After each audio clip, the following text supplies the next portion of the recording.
ग्रंथों में बोला जाता है कि जब समुद्र मंथन हो रहा था देव और दानवों के द्वारा, और वहां से जब हमारे नाग देवता लौट करके आहार पर आकर के ये शांति उनको नजर आया था और यहाँ पर आकर के विश्राम कर रहे थे, उसी समय गरुड़ देव ने आकर के उन पर झपाटा मारे, आक्रमण करने का प्रयास किए। एक कहानी और भी प्रचलित है यहाँ पर कि एक वासुकी नाम का व्यक्ति कंदमूल के तलाश में जब आए और यहाँ पर जमीन को खुदाई कर रहे थे और उस जमीन से खून निकलने लगा, जिससे वो डर गए और डर करके भागने लगे। उसी समय अचानक आकाशवाणी हुई आकाश से कि ठहर जाओ, रुको, भागो नहीं, डरो नहीं। 6वीं या 7वीं शताब्दी में इस मंदिर का पुनः विकसित किया गया था। हरि अनंत हरि कथा अनंता,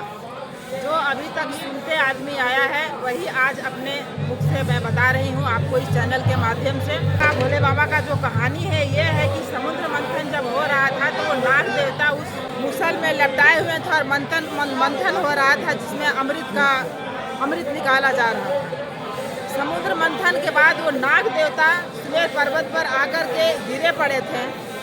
और थके मदे विश्राम कर रहे थे। उसी बीच में गरुड़ देवता का निगाह उन पर पड़ा और गरुड़ देवता से भय खाते हुए वो शंकर जी की भरपूर आराधना किए, पूजा किए कि हे प्रभु, हम बहुत घनघोर संकट में हैं और इस संकट से हमें आप बचाइए। भोले बाबा उनको अपने गले में डाल लिए और बोले कि आज के बाद से आपको कोई भी किसी तरह का कोई दिक्कत नहीं आएगी, क्योंकि अब हमारे आप गले में विराजमान हो। इस मंदिर के मान्यता के बारे में थोड़ा बतलाइएगा, लोग हमारे दर्शक जानना चाहेंगे। हमसे ज्यादा जानकारी श्री रवि रंजन जी ने पहले बात तब बासुकीनाथ मंदिर, जब हम बैजनाथ धाम मंदिर का जब दर्शन करते हैं उसके बाद में हम आते हैं बासुकीनाथ मंदिर के लिए, जो बैजनाथ धाम से करीब 45 किलोमीटर के दूरी पर दुमका जिला में गरमुंडी ब्लॉक में ये बासुकीनाथ पड़ता है। और यहाँ पर भगवान शिव का ही एक रूप में ये जो सामने आप देख रहे हैं विराजमान है शिव मंदिर। और जैसे आप देखते हैं कि बैजनाथ धाम में जिस ढंग का मंदिर बना हुआ है, सेम उसी ढंग का प्रांगण बना हुआ है और उसी सेम आकार में ये मंदिर भी है, बस साइज में थोड़ा छोटा है। वहाँ के मंदिरों की साइज बड़ी है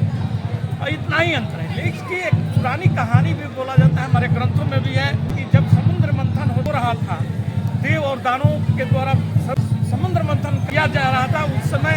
इसी बासुकी नाग देवता की रस्सी का मथनी का रूप में प्रयोग किया गया था। वहाँ से जब हमारे ये नाग देवता लौट करके ये सुमेरु आहार पर आकर के ये शांति उनको नजर आया था और यहाँ पर आकर के विश्राम कर रहे थे, उसी समय गरुड़ देव ने आकर के उन पर झपाटा मारे, आक्रमण करने का प्रयास किए। तो ये बासुकीनाथ नाग देवता भगवान शिव को याद किए और भगवान शिव यहाँ पर प्रकट होकर के उनकी जान की रक्षा किए थे और उन्हें उठा करके अपने गले में लगा लिए थे। तब से और भगवान शिव का ही आशीर्वाद हुआ, प्राप्त इन्हें हुआ था कि जो हमारा दर्शन करेंगे उसके बाद में आपका भी यहाँ दर्शन किया जाएगा। और इसलिए ऐसी मान्यता है कि यह 16वीं शताब्दी में के अंत में इस मंदिर का निर्माण किया गया था। और एक कहानी और भी प्रचलित है यहाँ पर कि एक वासुकी नाम का व्यक्ति के बहुत बड़े वन क्षेत्र था, यहाँ पर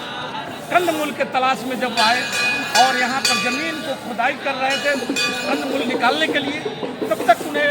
हाथों में खून नजर आने लगा और उस जमीन से खून निकलने लगा, जिससे वह बासुकी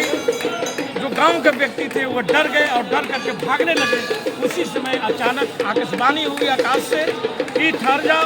रुको, भागो नहीं, डरो नहीं। तब वे रुके और उन्हें ये बोला गया कि आप यहाँ पर भगवान और शिव का आराधना करिए और यहाँ पर उनकी मंदिर की स्थापना किया जाएगा। तब से आज ये बासुकीनाथ का इसीलिए बासुकीनाथ बोला जाता है, क्योंकि बासुकी मतलब वह व्यक्ति और नाथ मतलब भगवान, यानी भगवान का वह व्यक्ति बने और इनका नाम पड़ गया बासुकीनाथ है। जो 6वीं या 7वीं शताब्दी में इस मंदिर का पुनः विकसित किया गया था। और जो आप देख रहे हैं ये प्रांगण में भी जो देख रहे हैं, जो भव्य आपका ये मंदिर का नज़ारा दिख रहा है। और ऐसा बोला जाता है कि